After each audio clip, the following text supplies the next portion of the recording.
apenas empezamos.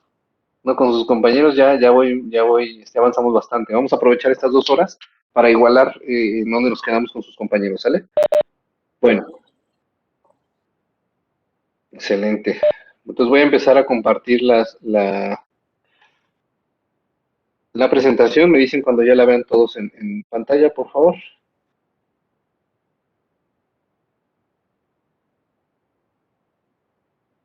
¿Listo? Excelente. Entonces vamos con la cultura egipcia, ¿sale? Los papiros. Estamos hablando aproximadamente de los años 1500 antes de Cristo, ¿sí? En Egipto se redacta el tratado de medicina más antiguo conocido. Son varios papiros, de hecho hay registro de hasta 6 u 8 papiros en Egipto, pero de la práctica médica y de la práctica quirúrgica solamente creo que son 4 o 5. Y de la práctica quirúrgica, específicamente hablando de la práctica quirúrgica, es uno. Y ahorita les voy a platicar de qué se trata. Bueno, los papiros han sido encontrados en tumbas junto a las momias, ¿sí? Este papiro de Evers se encontró en 1862 por el explorador Edwin Smith y después fue comprado por el alemán George Evers, por eso se le conoce como papiro de Evers, ¿sí? Imagínense esos rollos, esos papiros como los que salen en Kung Fu Panda, ¿no? Que están así enrollados como en un tubo. Bueno, imagínense, tienen 30 centímetros de alto y 20 metros de longitud. Imagínense. El papiro de Evers contiene 877 apartados que describen enfermedades y el tratamiento para esas enfermedades. De enfermedades de todo tipo, ¿eh? Incluso hay tratamientos médicos, hay rituales religiosos, hay tratamientos farmacológicos, ¿sí? Hay enfermedades pediátricas descritas también, enfermedades de la embarazada. Bueno, y el papiro de Smith, este papiro fue encontrado también por este explorador Edwin Smith, mide 33 centímetros de alto y 4 metros y medio, un poco más de 4 metros y medio de largo. Este está incompleto, ¿sí?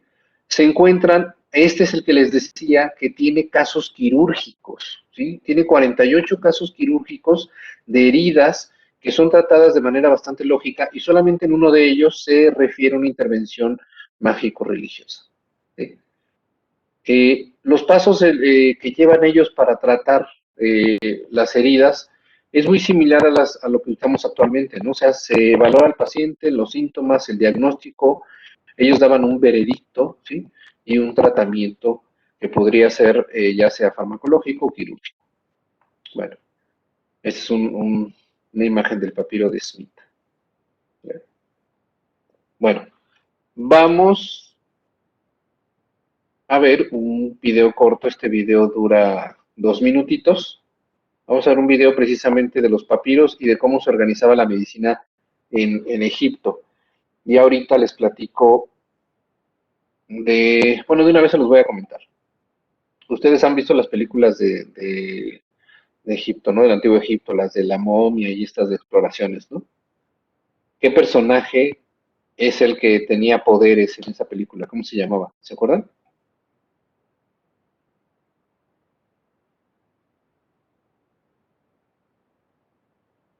Que incluso tenía que levanta a sus muertos, a sus sacerdotes. ¿No se acuerdan? Anubis. No, no, Anubis es este, ¿cómo se llama? Es una deidad, Anubis es una deidad. No, este personaje que les digo es Imhotep. ¿Sí lo ubican? ¿Sí les suena? Imhotep. ¿O no? Bueno, Imhotep es un personaje del antiguo Egipto, era un médico que ejerció en esa época y tenía tanta fama que le valió ser considerado como el dios de la medicina egipcia, ¿sí? Y también se levantaron templos para transmitir el conocimiento médico de Imhotep. Y los que estudiaban en los templos de Imhotep eran los sacerdotes, porque en Egipto había médicos que se consideraban sacerdotes y había médicos laicos que trataban enfermedades sintomáticas, ¿sí? Pero las enfermedades espirituales, las enfermedades como más del alma eran tratados por los sacerdotes. Bueno, vamos a ver este video, me dice si se escucha.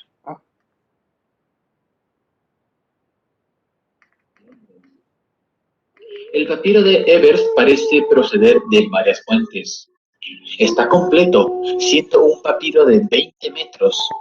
Contiene 877 recetas en fórmulas cuantitativas y se conserva en la Universidad de Leipzig.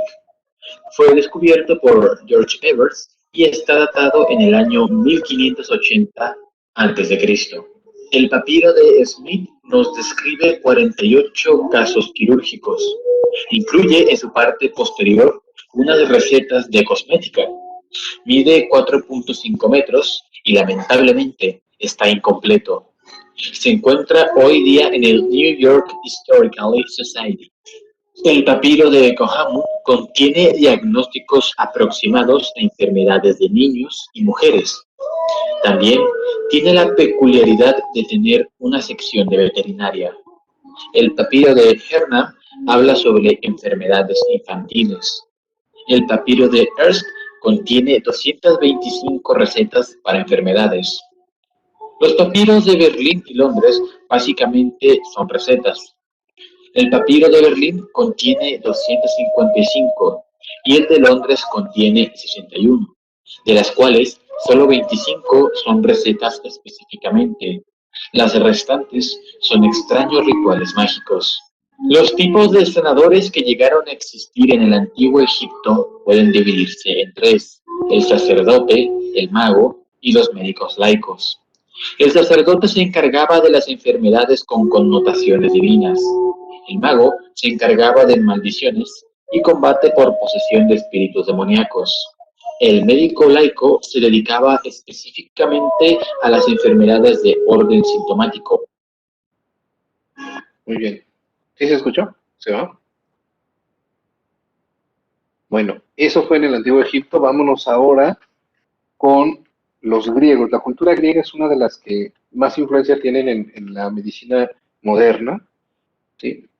No porque ellos hayan desarrollado la medicina moderna o la cirugía moderna, no, sino porque hay muchos conceptos revolucionarios en la medicina griega y hay muchos personajes muy interesantes. Y de hecho la historia griega en general, la historia griega es muy interesante, es de las más, por así decirlo, estudiadas o explotadas incluso, muchísimas películas sobre esto. ¿Sí? ¿Qué personajes de la medicina conocen que sean famosos de la historia griega? ¿Quién me dice, doctores? ¿Mm? Ok, Hipócrates, dice Zeus Galeno. Ok, Galeno va un poquito más adelante, ya después, y de hecho es un cirujano romano, pero sí tiene raíces griegas también en su ascendencia. Entonces, bueno, va, es correcto, Zeus. Este, a ver, tú, Zeus, ¿qué eres? ¿Tienes nombre de la mitología griega? Dinos, ¿qué otros personajes famosos griegos conoces? Casi no los conozco. ¿No? Bueno, los vas a conocer, de eso se trata esto. Dice Jorge Emiliano Asclepio, es correcto, mi estimado Jorge. Asclepio o Esculapio, como le decimos también, es un personaje este, en donde precisamente converge la mitología con la realidad. Hay documentos que al parecer prueban que Asclepio o Esculapio existió, ¿sí? Y hay otros en donde parece ser un semidios, porque Esculapio, que es este que están viendo en imagen, en pantalla, Esculapio es hijo, es el signo médico, ok, Zeus, la vara o caduceo de Esculapio, que es esta que ven aquí, en donde está una serpiente enrollada, es un símbolo del área médica, ¿es correcto? Y ahorita vamos a hablar de la historia de ese caduceo. Bueno, pero primero vamos con Esculapio. Esculapio, ¿de quién es hijo? Jorge, Emiliano, ¿sabes de quién es hijo Esculapio? o Asclepio, pues. Asclepio y Esculapio es el mismo. A ver, Asclepio y Esculapio es el mismo. ¿Sí? ¿De quién es hijo Esculapio? De Apolo, es correcto. Y Apolo es un dios de la mitología griega. Por eso les digo, es donde converge la mitología. Es el dios del sol, es correcto. Bueno, es el sol, es el dios del sol, del conocimiento, de la medicina, incluso, pues, de la sanación. Y su hijo, Esculapio, ¿sí? Eh, lo deja a jugar todos guardafrutas. Sí, sí, sí. Por eso les digo, es de las historias más explotadas. Hay películas, videojuegos, hay de todo, ¿no? Porque es muy interesante, fíjense. Bueno, entonces les voy a ir platicando, miren, porque aquí también surge otra figura mitológica, que es este centauro, ¿verdad? Ahorita vamos a platicar un poquito de él. Bueno, Apolo es hijo de Zeus, ¿sí? No Zeus su compañero, sino Zeus el de la mitología. Apolo es hijo de Zeus, ¿sí? Esculapio es hijo de Apolo, ¿sí? Este centauro, que se llama Quirón, ¿sí? Eh, es un centauro al que Apolo y Artemisa, exactamente, le transmiten el conocimiento y ese conocimiento, tanto de conocimiento en general y la habilidad o el conocimiento de la medicina, el poder de la sanación, también se le transmite a Quirón por parte de los semidioses. ¿Sí? Bueno, y Apolo deja a su hijo Esculapio a cargo del centauro Quirón y le pide al centauro que le transmita todo el conocimiento y que lo críe, que lo eduque. ¿Sí? Entonces, Esculapio crece al lado de Quirón, aprende las enseñanzas, aprende el arte de la medicina, ¿sí? Y Artemisa y Apolo le dan la vara a Esculapio, que es esta precisamente la que ven aquí ustedes, la vara o caduceo de Esculapio, que en la mitología griega las serpientes tienen un significado muy importante y de hecho hay muchas referencias en la mitología griega a estas serpientes. Se relaciona con la magia, se relaciona con el poder, se relaciona con la divinidad o incluso también en algunos con el castigo y con la muerte. Eh, Ustedes seguramente, por ejemplo, la medusa, ¿no? La medusa que tiene también una maldición y tiene también el poder de transformar cosas, ¿no? Esculapio fue el que me... Bueno, eh, sí, la cesárea viene precisamente pues ya nos estamos desviando un poquito, pero para aclarar ese detalle que preguntas, Ana, es que lo pusiste en privado, ponlo en que lo lean todos, porque si no, no saben de qué estoy hablando. Escriban, a menos que sea algo muy, muy personal, pues pónganmelo en privado, pero para que sus compañeros lean lo que ustedes están opinando, que no les dé pena. Dice Ana, Esculapio fue el que inventó las cesáreas, ¿no? Bueno, las cesáreas vienen más adelante cuando hubo necesidad de sacar precisamente a César del vientre de su madre, por eso se le llama cesárea. ¿Sí? Pero sí, sí, es en parte viene de la medicina griega, es correcto. Bueno, estábamos con la historia de Esculapio, entonces les decía que se le otorga la vara o caduceo de Esculapio y ustedes seguramente han visto en muchas escuelas, facultades de medicina, en logotipos de hospitales, en recetas médicas, donde ustedes lo que seguramente han visto esta vara de Esculapio, ¿verdad? Que es un símbolo médico. ¿Sí? Hermes, sí, es correcto. No, no, no, no, no, no, a ver. Eh, Creo que ahí nos estamos confundiendo. Ah, ya te entendí. Ya, porque te entendí, se conoce como el caduceo de... No, sí se confunde, es correcto. El, el, el de Hermes, ¿a qué hace referencia, mi estimado Manuel?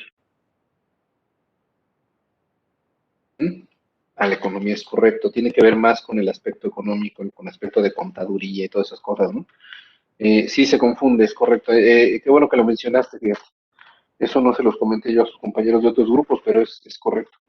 No hay que confundir el caducio o vara de Esculapio con el de Hermes. ¿Sí? Bueno, entonces se dice, la mitología griega señala que esta vara o caducio de Esculapio eh, tiene también o le otorga a Esculapio el poder de la sanación, es un poder divino que es el que le fue otorgado por parte de los dioses, ¿no? Y él lo aprovecha, se vuelve una persona muy culta, empieza a atender a los enfermos, viaja a través de toda Grecia, incluso hay unos relatos en donde revive algunas personas, es decir, llegó a ser tal su poder que podía revivir a los muertos, a los que recién acaban de fallecer. De hecho, así lo menciona, ¿no? Entonces lo mandan traer, en uno de los relatos lo mandan traer para atender al hijo de un gobernante y lo revive al hijo. Y eso le da mucha fama, se levantan templos en su honor, escuelas de medicina que se estudian en estos templos. Eh, Ahorita vamos a platicar de esos personajes, no te me adelantes, Fer. Sí, pero es correcto, Aristóteles viene de la escuela de Esculapio. Bueno, igual Hipócrates. Bueno, pero estamos con Esculapio, a ver. Entonces, eh, Esculapio tiene varios hijos, ¿sí? 6 hijos, si no me equivoco, fueron 6 hijos. Aquí hay los nombres de algunos de ellos, miren. Y de los más famosos, ¿eh? Polaridio y Macaón fueron famosos cirujanos griegos, ¿sí? Igea, una de sus hijas, estudió todo lo que son las buenas costumbres. Ella también, o sea, se les transmitió, Esculapio les transmitió el conocimiento y el arte de la medicina. Igea desarrolla un área de la medicina a la que hoy en día conocemos como higiene. Por eso se llama así, la higiene, por Igea. ¿Sí? Y su hija Panacea desarrolla el área de la medicina de la farmacopea, es decir, todo lo que tiene que ver con los remedios para el tratamiento de algunas enfermedades. Por eso es que ustedes escuchan el famoso dicho, cuando sale una medicina o sale alguna sustancia que según esto cura todo, dicen, oh, esa medicina es la panacea, ese medicamento es la panacea, ¿no? ¿Por qué? Porque cura todo. Bueno, este, ¿saben ustedes cómo, ahorita Aquiles, ahorita pasamos con Aquiles, ¿saben ustedes cómo murió Esculapio? ¿No? Les platico, miren. De acuerdo a la mitología, Esculapio, no, no, Karen. Asesinado, pues sí, podríamos decir que sí, Manuel. Este, Esculapio,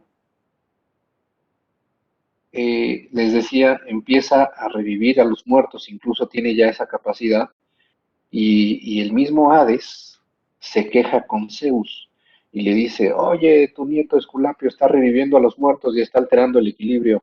Exactamente, y su compañero Zeus, aquí presente, se molesta, ¿sí? Y se toma la libertad de agarrar un rayo y se lo lanza a Esculapio y lo mata, ¿sí? Por andar alterando el orden de los reinos y del inframundo. Y así se describe la muerte de Esculapio. Bueno, sus hijos y los hijos de sus hijos y su descendencia transmiten el conocimiento médico, el conocimiento de la sanación, y se forman las escuelas médicas, los templos de Esculapio, y de ahí toda la escuela de la medicina griega. Bueno, y hay otros personajes, fíjense, como Hércules, como Aquiles, como Patroclo, ¿sí? Que hasta ahí me voy a quedar en Patroclo, eh, que fueron alumnos directamente o aprendices de el centauro Quirón, ¿sí? De hecho, ustedes habrán visto la película de Hércules, ¿verdad? La de Disney, en donde ponen a un centauro que es el que educa a Hércules. ¿Sí se acuerdan? Bueno, pues lo que no se toca en ese tipo de historias infantiles, ¿verdad? Es que el conocimiento médico fue transmitido a estos personajes mitológicos, ¿sí? Y en la Ilíada, en la Odisea, en muchas de la literatura de la mitología griega, se hace referencias, por ejemplo, de Hércules o de Aquiles sanando heridas, ¿sí? Aquiles en una narración cura una herida de una flecha. Patroclo, que era el primo y escudero de Aquiles, también es referido en una de las bibliografías en donde cura heridas. ¿Sí? Tienen ellos esa enseñanza del arte de la medicina que fue transmitido por el centauro. Fíjense, ¿sabían esos detalles? No. Por eso les digo, la cultura griega, la mitología griega es muy interesante y hay muchos detalles que vale la pena irse a buscar y leer y checarse otra vez la Ilíada, la Odisea, revisar todos esos personajes mitológicos. Y les digo, a nosotros nos parece muy interesante la mitología, ¿no? Pero hay evidencia de que algunos personajes sí existieron, como Esculapio, probablemente sí haya sido un hombre de carne y hueso, ¿no? Bueno, entonces, después vienen estos personajes que ya pintábamos, uno de los más famosos de la medicina griega, que es Hipócrates, que nace en la isla de Kos, por eso lo conocemos como Hipócrates de Kos. ¿Sí? Se dice, fíjense, se dice en alguna literatura que Hipócrates es descendiente directo de la línea genealógica de Esculapio. ¿Sí? Y en otra literatura que he encontrado dicen que toda la familia de Hipócrates, su padre, su abuelo, toda su ascendencia, vienen de una escuela de médicos, ¿sí? Y no lo vinculan directamente con Esculapio, sino con los templos de Esculapio, que salen de los templos de Esculapio. Pero otra literatura dice que genealógicamente es descendiente de Esculapio. Bueno, ahí se los dejo para que ustedes el que lo quiera buscar, ahí me dice. Igual encuentran algo que yo no he leído. ¿Ah? También de estas escuelas de Esculapio sale Aristóteles. ¿Sí? Cuando nosotros pensamos en Aristóteles, pensamos en un filósofo, ¿verdad? En un gran pensador, pensamos, pero también tiene algunas evidencias de disecciones en animales. Él estudió medicina en los templos de Esculapio. ¿Sí? Entonces Aristóteles también era médico. Hipócrates además de ser médico, era un gran cirujano. De hecho, ahorita vamos a ver unas cosas que decía de la cirugía. Herófilo también, o sea, ya fueron generaciones posteriores, incluso, fíjense, de Hipócrates, también sus hijos, sus nietos y hasta sus bisnietos, donde he leído registros, eran médicos muy famosos en Grecia y además gozaban pues de la reputación de ser descendientes directos de Hipócrates. ¿Sí? De hecho, uno de sus nietos creo que también se llamaba Hipócrates. Bueno, entonces, ¿cómo ven la historia de la cultura griega? Está muy interesante, ¿verdad? Por eso les digo que no se pierdan las clases, porque a veces pongo yo aquí nomás los nombres y les platico historias. Bueno, este personaje que ven en pantalla, este sí lo conocen, estamos hablando ahorita de él. ¿Quién es?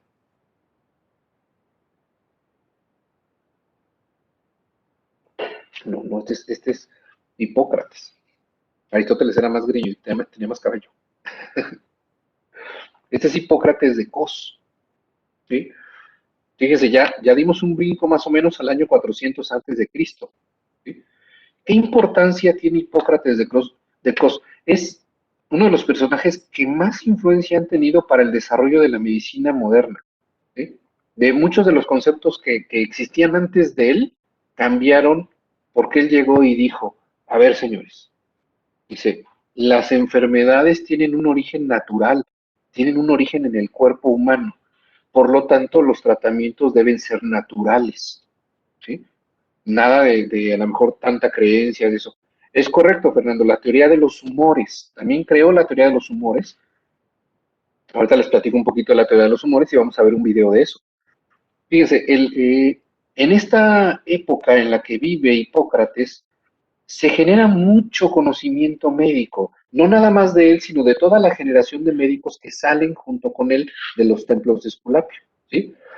Y los que se conocen como tratados hipocráticos se le atribuyen a Hipócrates, pero en realidad, cuando hacen el análisis de todos estos documentos, la forma de escribirlo, la forma de redactarlo, parece ser que son varios autores, no nada más uno. Entonces es muy probable que en todos los templos de Esculapio se hayan hecho documentaciones de toda esta época y se le atribuye obviamente a Hipócrates porque es el más famoso de ellos, por eso se les conoce como tratados hipocráticos.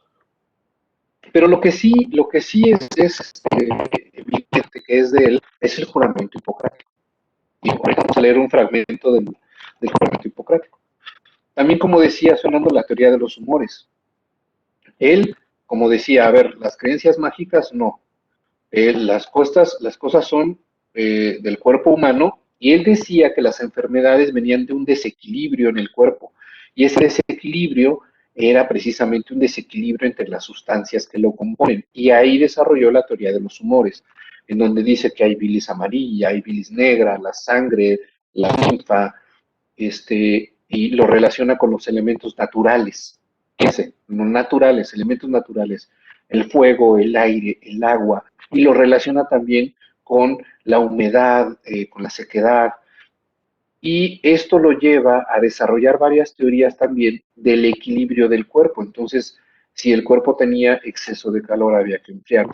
Si tenía exceso de frío, habría que calentarlo. Si tenía algún humor en desequilibrio, habría que tratar de llevarlo otra vez al equilibrio.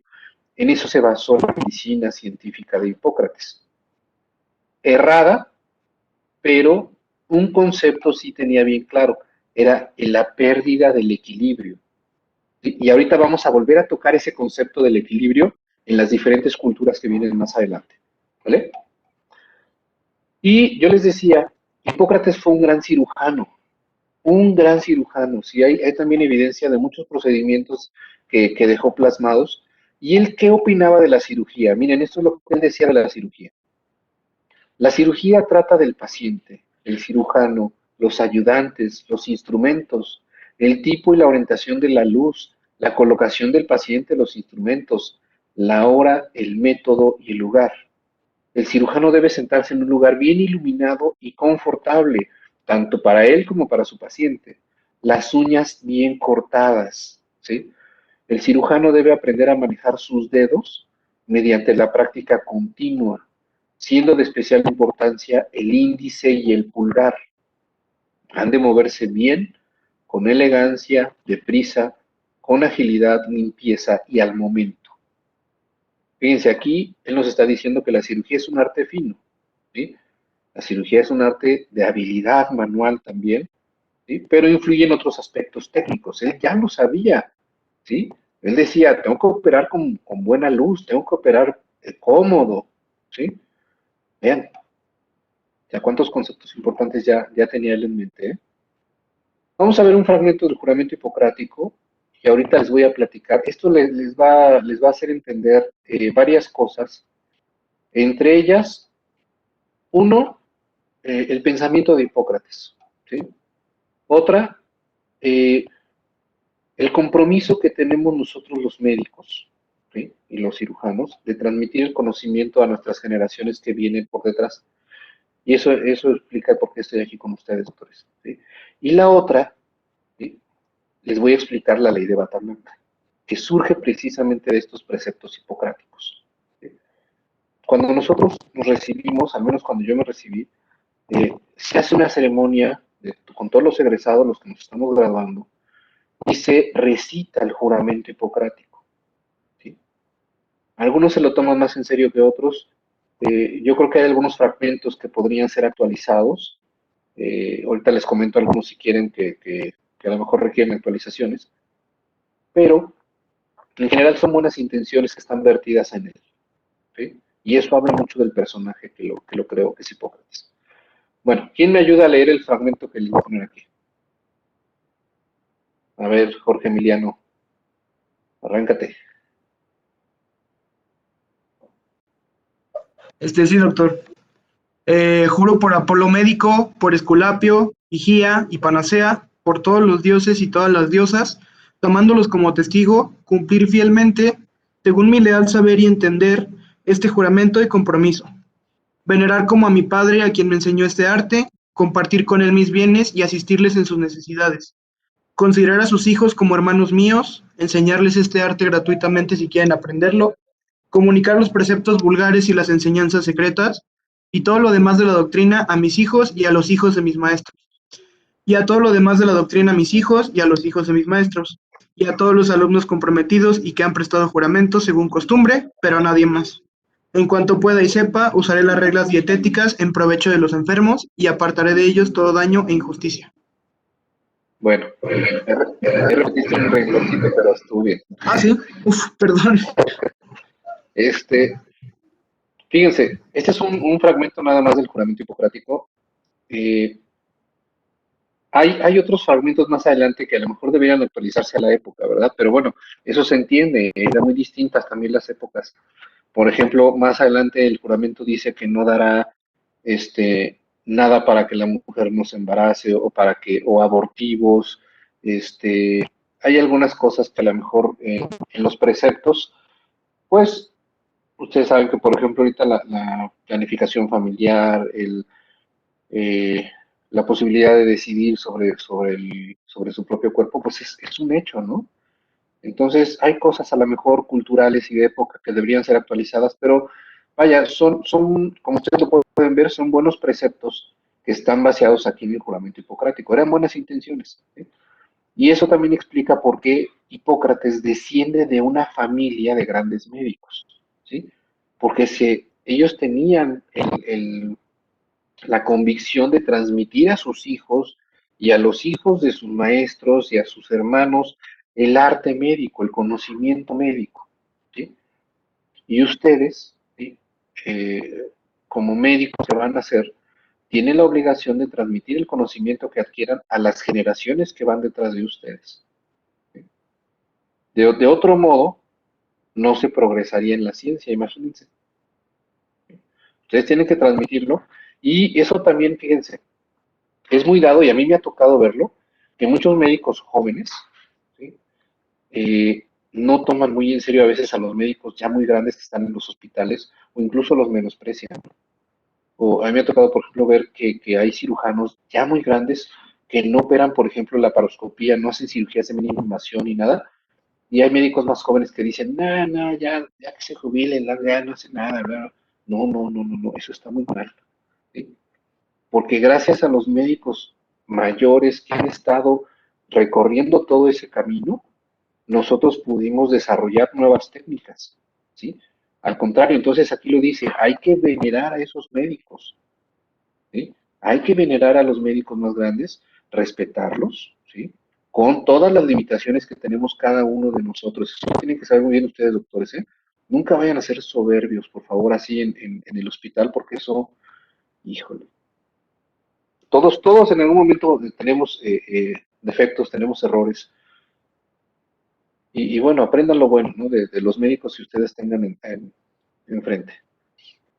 Y eso también les decía, explica por qué yo estoy aquí con ustedes. Tengo la convicción, tengo vaya, esa obligación con las generaciones que son ustedes, ¿no? En algún momento, y créanmelo, se los digo por experiencia, en algún momento los maestros que tienen ahorita ustedes se van a volver sus pacientes, ¿sí? En algún momento sus compañeros entre ustedes se van a atender como si fueran hermanos, como si fueran su médico y su paciente. En algún momento les va a pasar.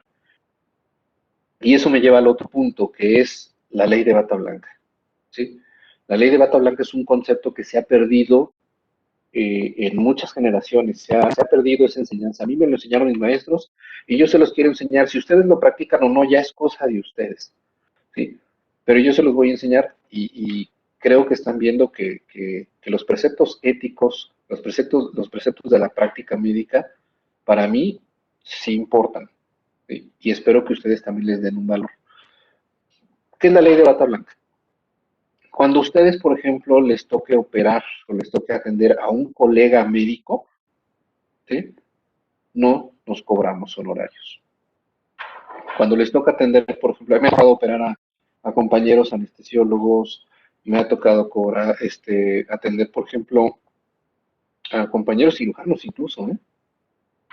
Eh, Dice familiar y eso. No, de hecho la ley de bata estrictamente, Fernando, aplica solo para los médicos, ¿sí? En cuanto a, por ejemplo, los hijos de los colegas y eso, si deciden aprender medicina, tenemos la convicción de enseñárselas. Eso lo dice el juramento hipocrático. Pero la ley de bata blanca en cuanto aplica estrictamente a los médicos, ¿sí? No es que sea obligatoria, Rebeca. Yo conozco mucha gente, muchos médicos que no la practican, ¿no? O a lo mejor ni la conocen. Pero en lo particular yo sí la practico. Con los colegas médicos yo no cobro honorarios. De hecho, a mí me enseñaron que si le cobras a un colega te salas tú solito, ¿no? Tratamos precisamente de vernos como una gran familia. Al menos yo así lo trato de ver. Y quiero que ustedes tengan también ese pensamiento y dejemos a un lado las enseñanzas retrógradas de que el peor enemigo de un médico es otro médico, ¿no? No se trata de eso. Por eso a veces muchos médicos son presas fáciles de los abogados y de la gente que anda buscando otros fines, ¿no? Que se ponen en bandeja de plata para esas gentes. Entonces, bueno, queda más o menos claro lo que les quiero transmitir, doctores, las enseñanzas hipocráticas. Sí, muy bien, espero que les quede algo bueno de esto. ¿Qué pasó, Fer? A decir Dime. que yo voy a empezar y que no es por religión ni nada, pero también cuando usted mencionó algo muy importante sobre la decisión de planificación familiar, que no se supone que también va incluido el primero no hacer daño. O sea, es como controversial, ¿no?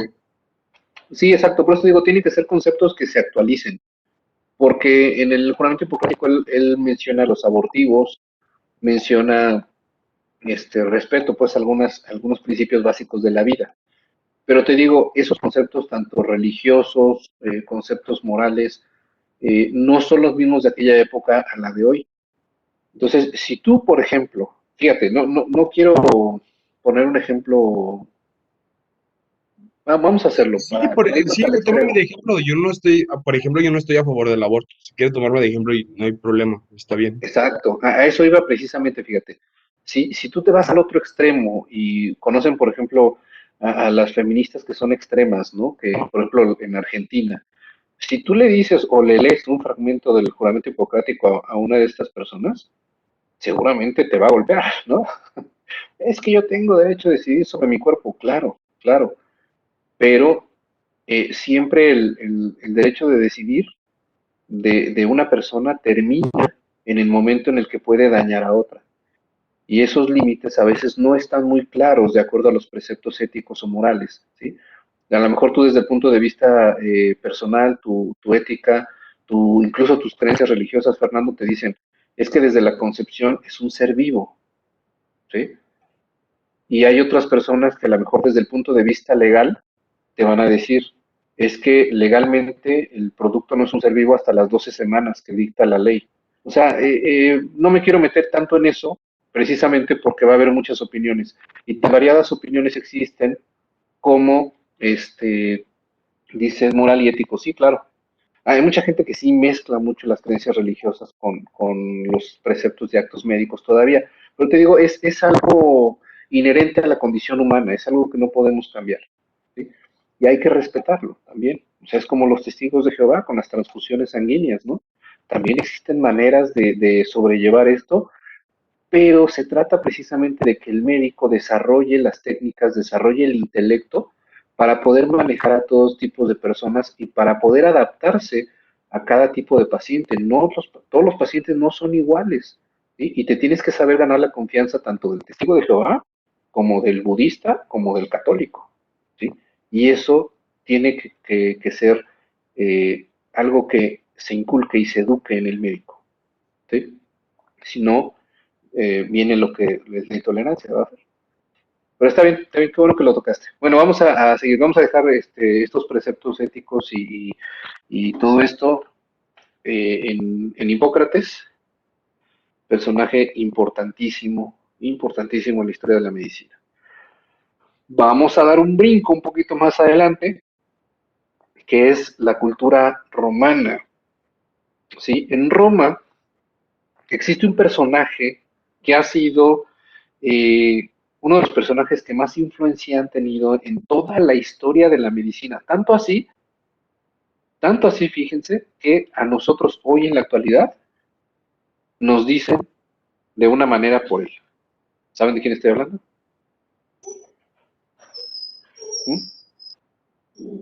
Ya por ahí lo habían mencionado hace rato. ¿Quién es? Galeno, Marlene. Muy bien. Es Galeno, ¿no? Por eso nos dicen galenos. Bueno, entonces la figura médica por excelencia en la antigua Roma es Galeno. Y ahorita vamos a platicar tantito de Galeno, pero primero vamos a hablar de un personaje muy importante que fue Cornelius Celsus. Cornelius Celsus vivió más o menos en el 25 antes de Cristo. ¿Sí? Él describe por primera vez la técnica quirúrgica de la ligadura de los vasos. ¿Sí? Describe el uso de férulas moldeables con cera. Fíjense, las férulas más actuales son de fibra de vidrio, fibra de carbono, tienen cierta flexibilidad, cierta moldeabilidad. Él ya decía, hay que utilizar materiales semirrígidos para las férulas. ¿Sí? Describe también instrumentos quirúrgicos. Ya se habían descrito antes instrumentos quirúrgicos, pero él también hace su propia descripción de instrumental que él desarrolla. Y tratamientos, ¿sí? Y también, fíjese, importante, que atribuye a la cirugía una importancia vital entre todas las especialidades médicas. Aquí ya nos está dando como tintes de que la rama quirúrgica se va separando de las otras especialidades. ¿Sí? Eso es bueno ahorita, pero más adelante van a ver que fue un retroceso también para la cirugía en la Edad Media. Bueno, aquí lo vamos a dejar ahorita. Él tiene esta importancia, ¿no? Y él era cirujano también, ¿eh? Cornelius Celsus era cirujano. ¿Y saben qué decía él de la cirugía? Miren, él decía, el cirujano debe encontrarse en la madurez de la vida, tener mano rápida y firme, que nunca vacile, y tan rápida a la derecha como la izquierda, vista aguda y clara, aspecto tranquilo y compasivo, ya que su deseo es curar a los pacientes. Y fíjense lo que viene a continuación, nos está diciendo cómo operaban. No había anestesia, no había anestesia, acuérdense, todavía no había anestesia. Dice, no dejar que sus gritos le hagan apresurarse más de lo que requieren las circunstancias, ni cortar pues de lo debido. ¿Sí?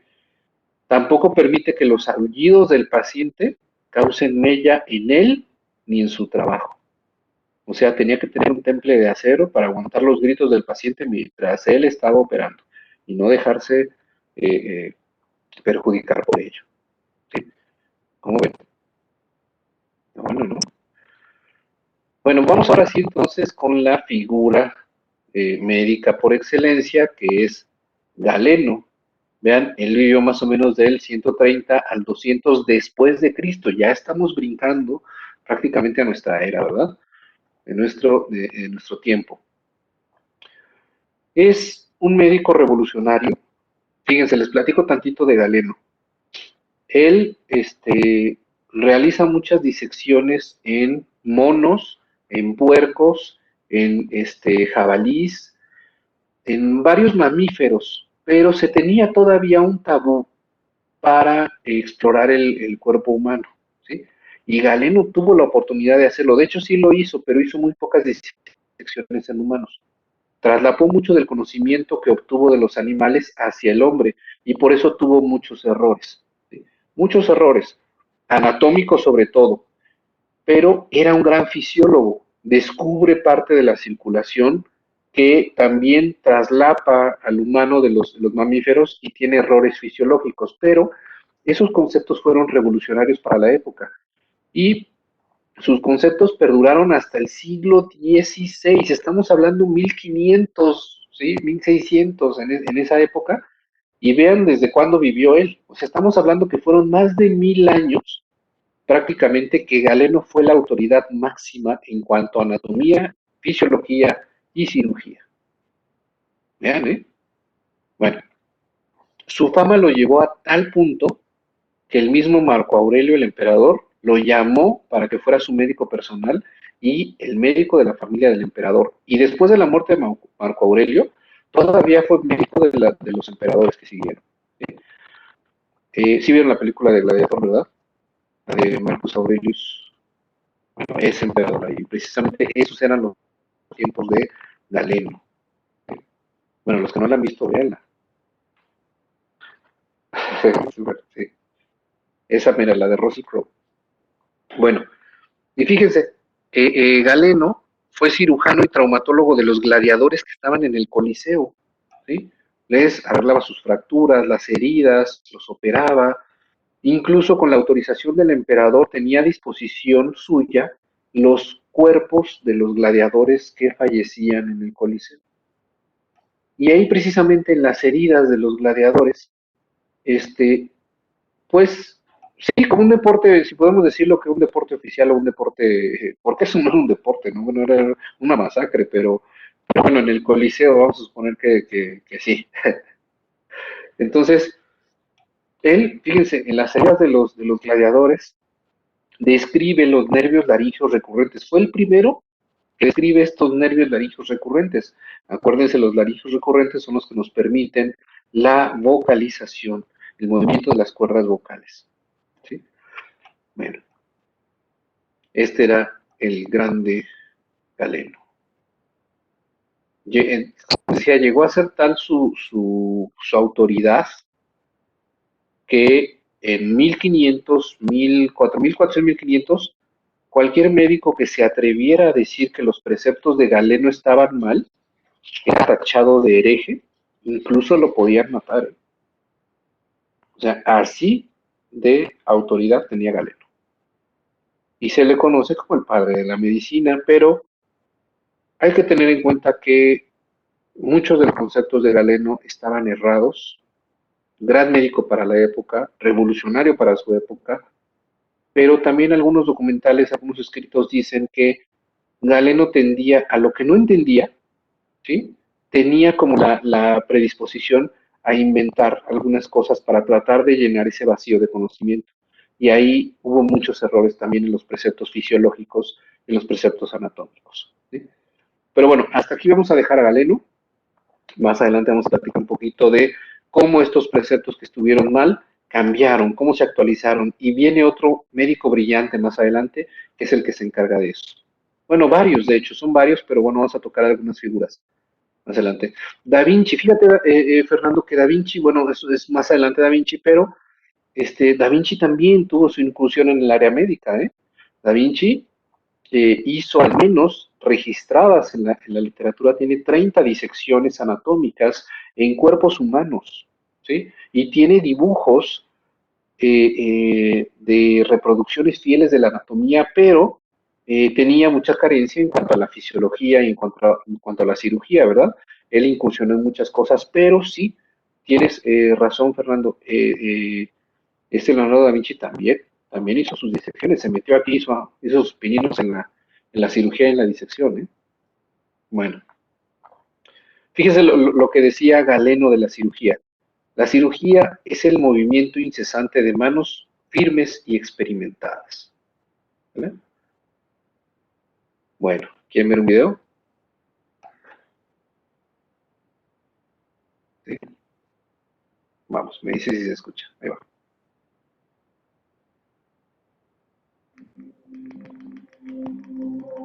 Adivinamos que las primeras prácticas curativas no estarían muy lejos de ser ritos religiosos o mágicos, unidos en ocasiones al conocimiento de algunas plantas benéficas.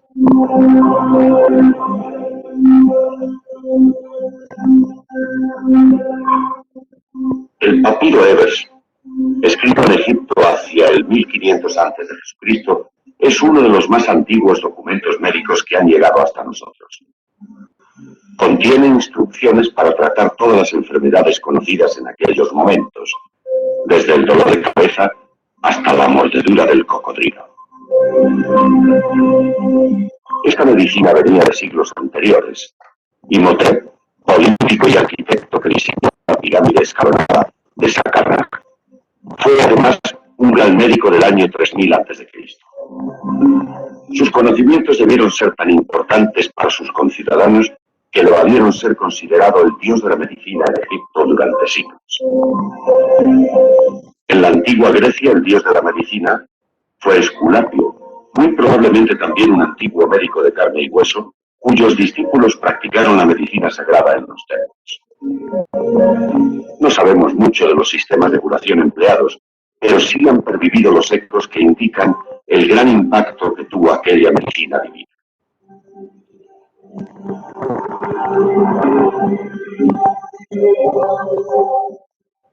A partir de la época clásica aparece la medicina en su forma más parecida a la que conocemos actualmente. En su nacimiento tiene gran importancia la personalidad más influyente de toda la medicina antigua, Hipócrates de Cos. Hipócrates rompe con la medicina sacerdotal, insistiendo en que la enfermedad tiene causas naturales y que, por tanto, naturales deben ser también los tratamientos a emplear. Salud equivale a equilibrio, según Hipócrates. Equilibrio de los 4 humores o sustancias fundamentales que contiene el cuerpo humano. Paralelamente a los 4 elementos básicos que componen el universo material, aire, agua, tierra y fuego, los 4 humores son los constitutivos, en diversas proporciones, de todos los componentes del organismo humano. Son la sangre, la linfa, la bilis negra y la bilis amarilla. Del equilibrio de estos 4 humores, con sus opuestas cualidades de calor, frío, sequedad y humedad, depende un tanto la salud humana como los distintos temperamentos de las personas. La tarea del médico reside, por tanto, en prevenir estos desequilibrios de sustancias y, si se producen, tratará de restaurar la proporción adecuada de cada una de ellas. El sistema hipocrático ha dejado profunda huella en la historia de la medicina. Su fundador fue llamado durante siglos padre de la medicina y ha sido considerado siempre un modelo de entrega desinteresada a la profesión. Roma disponía de avanzados procedimientos para proteger la salud pública, como suministro de agua, alcantarillado, etc., pero no disponía de una medicina tan avanzada como la griega. En realidad, desconfiaban de ella, y no fue hasta que Julio César permitió obtener la ciudadanía romana a los médicos griegos que estos pudieron ejercer su profesión en el imperio. El mayor de estos médicos griegos instalados en Roma fue Galeno, suprema autoridad médica hasta hace pocos siglos. Fue médico de 3 emperadores y escribió más de 500 obras. Su mayor arma fue la práctica de los estudios anatómicos, aunque por razones culturales de la época tuviera que hacer sus disecciones sobre cerdos y monos. Su autoridad fue tal que sus errores, que también los tuvo, impidieron el progreso de algunos aspectos de la medicina durante siglos.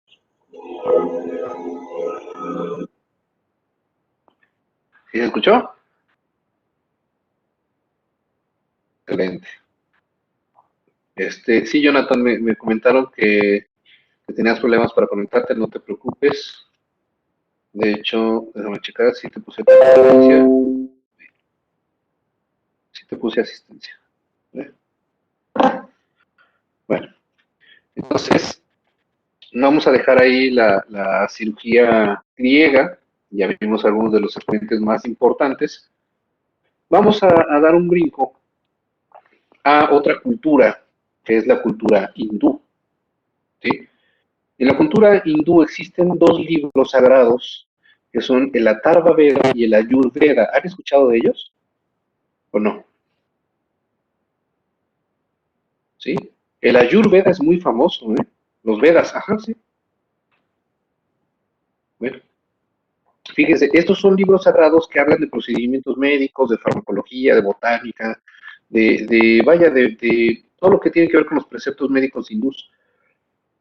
Y existe un libro también, un tratado de cirugía hindú que se conoce como Susruta Samhita. ¿Sí? El autor de este tratado es precisamente un médico hindú que se llama Susruta. Bueno, en este tratado se describen técnicas quirúrgicas ingeniosas, ¿sí? Para ver, muy parecidos a las otras culturas, fracturas, suturas, fístulas. Aquí, vean, nos hablan de cauterización, tanto de fístulas como de hemorroides también, drenajes de abscesos, cirugías reconstructivas. Sí, normalmente los vemos en literatura universal, Jorge. Igual yo la primera vez que tuve contacto con el Ayurveda fue en la preparatoria, fíjate, nos dejaron leer el Ayurveda.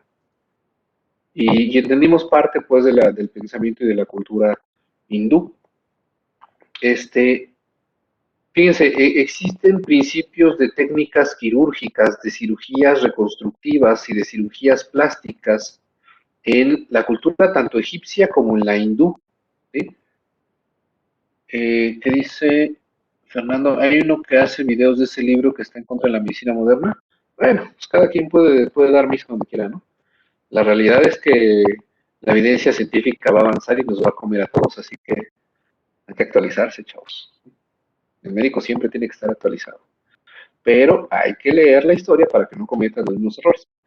Entonces, les decía, existen principios de cirugía reconstructiva y cirugía plástica desde Egipto, en la India, y más adelante, en la etapa del Renacimiento, en la etapa de la Revolución Francesa, van a ver que hay algunos médicos que retoman estas técnicas hindúes, estas técnicas egipcias, y las actualizan.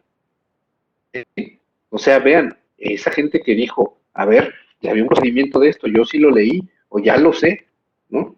Entonces decía, vamos a tomar estos procedimientos, por ejemplo, para volver a hacer las narices de los que tenían sífilis, o para reconstruir, por ejemplo, heridas en cuello, heridas en cara, y decían, ya había esto, vamos a retomarlo, vamos a actualizarlo, modernizamos la técnica y las hacemos. Y lo hicieron y fueron famosos, ¿sí?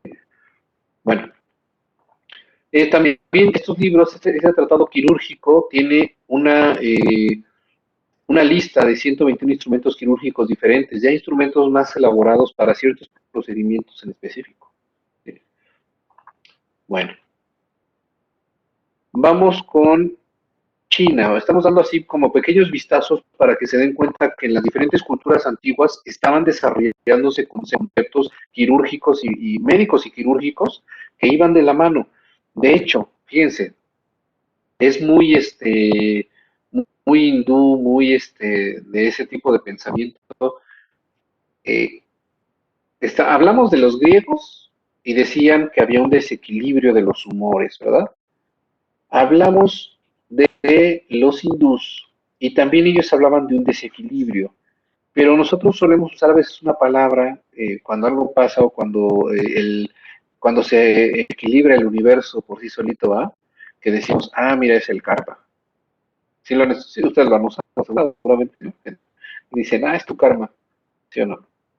Todos lo hemos usado alguna vez. Bueno, esos términos, vean de dónde vienen.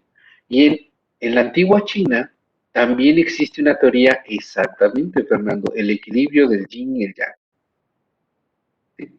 Pero cuando piensan en la cultura china, en la medicina tradicional china, ¿en qué piensan?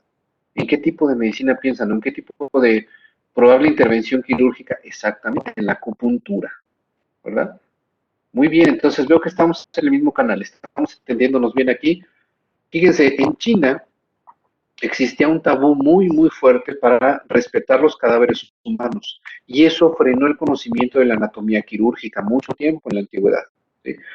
Los principales tratamientos quirúrgicos entonces eran superficiales, ¿no? Heridas pequeñas, fracturas, lo que trataban muchas culturas ya desde antes. Entonces, para suplir ese vacío de conocimiento quirúrgico, pues se crea la técnica o la medicina tradicional china que conocemos como acupuntura. Y la acupuntura se basa precisamente en la aplicación de puntos de las agujas sobre alguno de los puntos de inserción, que pueden ser desde 365 hasta 600 de acuerdo a las escuelas, para restaurar el equilibrio del que estábamos hablando, ¿sí? Restaurar este equilibrio entre el yin y el yang. ¿Sí? Fíjense que hay estudios de neurofisiología, de electromiografías, que han demostrado que realmente la acupuntura tiene cierta utilidad, ¿sí? Eh, Vaya, no le estoy diciendo que la acupuntura te va a curar una colecistitis o una apendicitis, no, no. Pero en algunos padecimientos de tipo a lo mejor neurofisiológico podría tener cierta utilidad. Entonces, también todo tipo de medicina hay que conocerla porque podría ser de utilidad en algún momento, ¿verdad? Bueno, entonces lo que quiero aquí que quede claro, lo que les quede de visión es que cada cultura empezó a desarrollar técnicas para tratamientos de sus diferentes enfermedades como ellos entendían, ¿verdad? Como ellos fueron desarrollando su conocimiento. Y los chinos no se quedaron atrás, desarrollaron otro tipo de medicina que en la actualidad está vigente todavía. ¿Eh? Todavía está vigente. Muy bien. Ahora vamos, como decimos literalmente, demos un brinco al charco y vengámonos al continente americano. ¿De cómo vamos de tiempo? ¿Vamos bien, verdad? Sí, todavía nos queda. La cirugía prehispánica. ¿Qué saben ustedes de la medicina prehispánica? A ver, platíquenme lo que ustedes hayan leído, hayan visto o algo, porque también es muy interesante esto. Yo tal vez voy a platicar algunas cosas. Dice Fernando, herbolaria, correcto. De hecho, hay una historia ahí interesante en la herbolaria, ahorita les platico. Cirugía estética, también hay cirugías estéticas, incluso, fíjate, Manuel, qué bueno que dijiste ahorita de la cirugía estética, porque en conceptos de estética varía mucho. A eso iba precisamente, Manuel, a la deformación. Para ellos lo más estético era modificar sus cuerpos, como dices, Zeus, modificaciones corporales en cuanto a orejas, labios, forma del cráneo, inserción de piedras preciosas en los dientes, en algunos sitios, eh, e incluso tatuajes también, en la piel, era parte de la estética prehispánica. Y además daba cierto rango, cierto poderío, cierta referencia también de clases sociales. Muy bien, muy bien. Qué más saben respecto a la medicina y cirugía prehispánica? Ungüento sí, también tiene que ver mucho con lo que decían de botánica, herbolaria, farmacología. Tenían desarrollado bastante, ¿eh? Bueno, les voy platicando para que nos demos una idea. Les digo, solamente es una visión. Los que quieran ir a investigar más allá, adelante. Opiáceos, sí, correcto, Fernando. También utilizaban eh, eh, ciertas, ¿cómo se llaman? Raíces, ciertas plantas que tenían obviamente derivados que drogaban a los pacientes, ¿sí? Suturas, sí, utilizaban, fíjense, qué bueno que tocaste eso, Manuel, suturas. Podían utilizar como tipo garras las mandíbulas de algunos insectos, pero también utilizaban las fibras del magueyo del agave, las hacían delgaditas, las limpiaban y con eso suturaban. O también podían utilizar cabellos muy finos para hacer suturas. Entonces sí, también anticonceptivo, muy bien Fernando, había en este libro de botánica que les voy a platicar, había precisamente ciertas cortezas de árboles, ciertas raíces, ciertas hojas que tenían poderes anticonceptivos, porque así lo decía el libro, tenían, bueno, efectos anticonceptivos o abortivos también. Incluso hay algunas que han sobrevivido hasta la fecha. ¿Alguien conoce algún ¿cómo se llama? ¿Algún anticonceptivo o algún abortivo que se use normalmente como especia hoy en día? Ok, la ruda, ¿qué más?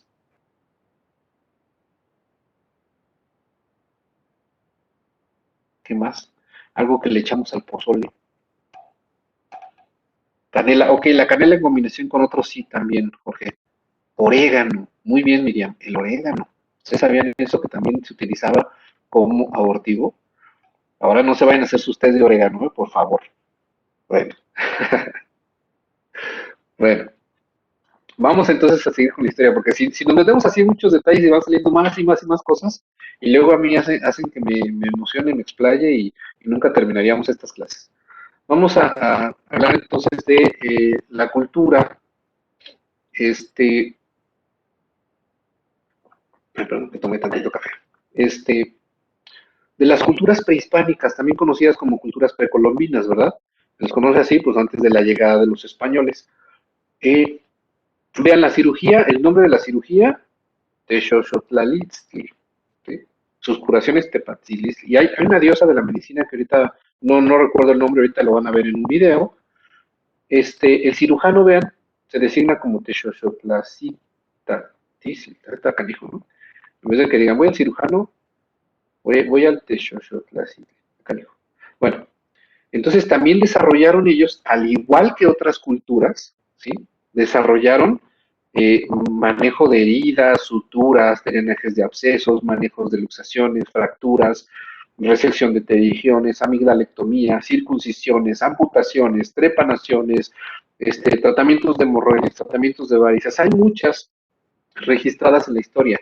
De hecho, existen registros de los españoles, cuando llegaron a América y conocieron a las culturas prehispánicas, hay registros en donde se quedaron asombrados de los conocimientos de botánica, de los conocimientos quirúrgicos, el desarrollo de las técnicas médicas, quirúrgicas, incluso de la astronomía. Ustedes saben que eran culturas muy avanzadas en cuanto a astrología y astronomía, ¿no?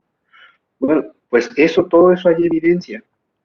Incluso Fray Bernardino de Sahagún, que fue uno de los que estuvo en las exploraciones, describe en sus escritos que, por ejemplo, Moctezuma tenía casas especiales en donde llevaban, por ejemplo, a los pacientes que tenían alteraciones congénitas, por ejemplo, enanismo, gigantismo, albinismo, que tenían trisomías, que tenían epilepsia, que tenían malformaciones congénitas, porque los consideraban como personas cercanas a los dioses.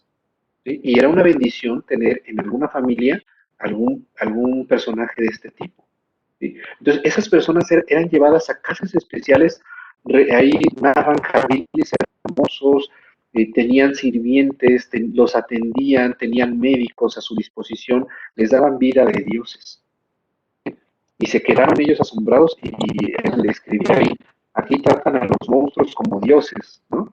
Pero no entendían el pensamiento, la cultura de los pueblos mexicas, de los pueblos prehispánicos. Ellos veneraban a estos pacientes y les daban todo. Sí, ahora es muy diferente, ¿verdad? Pero imagínense a ese grado. ¿Se está trabando el audio? ¿Cómo me escuchan? Se escucha bien, pero sí como un poquito trabado nada más. ¿No? A ver, déjenme cambio el auricular, a lo mejor se le está acabando la pila a este. Déjenme lo cambio.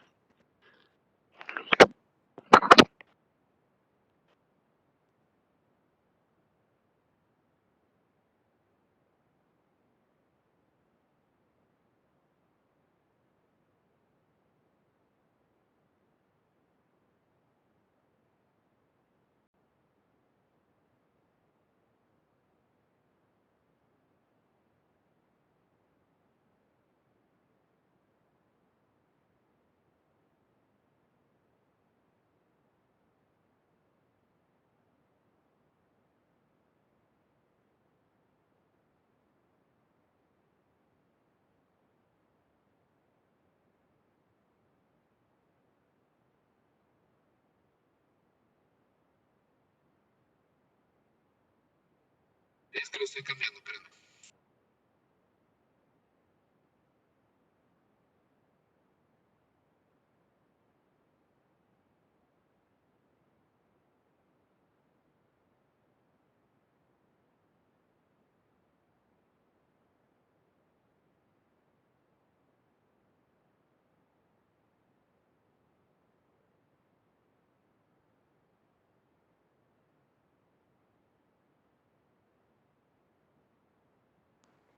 A ver, ¿ya me escuchan mejor? ¿Me escuchan mejor?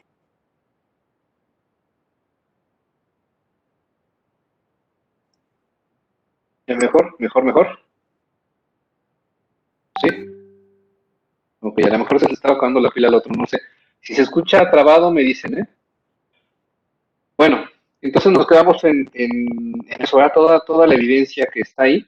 Ah, y les iba a platicar del libro de botánica, del libro del conocimiento, de toda la farmacopea que tenían los pueblos prehispánicos, específicamente hablando del Imperio Mexica. Hay un libro bastante grueso, que también existe evidencia en los escritos de estos personajes españoles, en donde dice que tenían un conocimiento de toda la herbolaria, de toda su naturaleza, de cómo utilizarla para todos los efectos que ya decíamos, que ya platicábamos hace rato, y todo lo tenían en libros, igual de procedimientos médicos, de procedimientos quirúrgicos, de enfermedades, todo lo tenían en evidencia escrita. ¿Sí? Bueno, pues cuando ustedes ya saben que saquearon muchas cosas, se llevaron el penacho de Moctezuma, se llevaron oro, se llevaron muchas cosas y también se llevaron esos libros. ¿Sí? Y así pasaron muchos siglos. ¿Y dónde creen que apareció ese libro de botánica? Solo apareció ese. ¿Dónde creen que apareció? Apareció en la Biblioteca del Vaticano, muchos siglos después. ¿sí? Y entonces el Vaticano se lo regresa a México, ¿sí?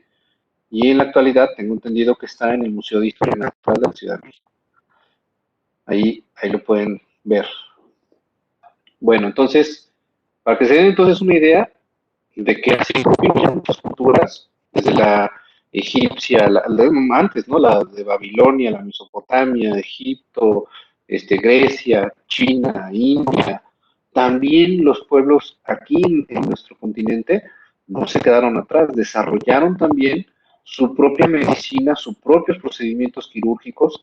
Entonces, vean, la cirugía es inherente a la existencia del ser humano, ¿sí? Mientras haya heridas, mientras haya lesiones, enfermedades, va a existir la cirugía, ¿sí? Se va a modernizar, claro, pero siempre va a existir la cirugía. Muy bien. También tenían tratados como de cirugías ginecológicas, atención de partos, resecciones de mama, tenían, vaya, montón de medicina, odontología, lo que platicamos de deformaciones del cráneo, de la dentadura, incrustaciones de piedras preciosas.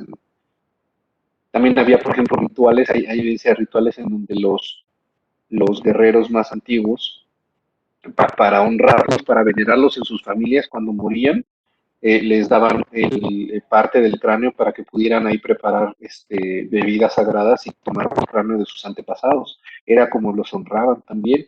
Igual con sus enemigos, por ejemplo, preservaban ciertos fragmentos o huesos o partes para dar como poderío, ¿no? Al guerrero, cosas así. Bueno, dejemos entonces, vamos a ver un pequeño video que habla precisamente de esto que les estoy platicando. Y es un video que corté porque si no es muy largo, habla de muchas cosas, pero no tenemos tanto tiempo. Así que vamos a ver un pequeño fragmento nada más de esto. Me dicen si se escucha. Locura. Número 7. El arte de la medicina y sus dioses a los que se encomendaban los médicos. Existieron muchas deidades relacionadas con la medicina mexicana, pero sin duda, las mayores fue Tlazonteotl o Centotl, el infrainternativo de Sahagún escribió, diosa de los medicamentos y las hierbas medicinales. La adoraban los médicos, los cirujanos, los sangradores, también las parteras. La medicina Onticiotl no se aprendía en los templos como la guerra, la danza y el canto, sino que era considerada una artesanía hereditaria, de ahí que los padres desempeñaban el papel de maestro. Esto significa que mientras el padre médico viviera, el hijo debía conformarse con aprender y asumir el oficio solo hasta que el padre falleciera o antes, si el padre sufría alguna enfermedad que le imposibilitara llevarla a cabo. Número 8. Los increíbles avances que lograron en la práctica de cirugías. La cirugía alcanzó un alto grado de desarrollo en la cultura mexica, en gran parte adquiriendo los conocimientos que se tenían en los pueblos que se encontraban bajo su sometimiento. Los cirujanos hacían preparaciones, que es una práctica médica que consiste en agujerear el cráneo con la finalidad de eliminar enfermedades consideradas de origen cerebral, como la epilepsia, migrañas y desórdenes mentales. También utilizaban punciones o introducción de un objeto cortante con la finalidad de sacar la pus a heridas infectadas. Como bisturí utilizaban obsidiana, huesos afilados, púas huecas y hasta sanguijuelas.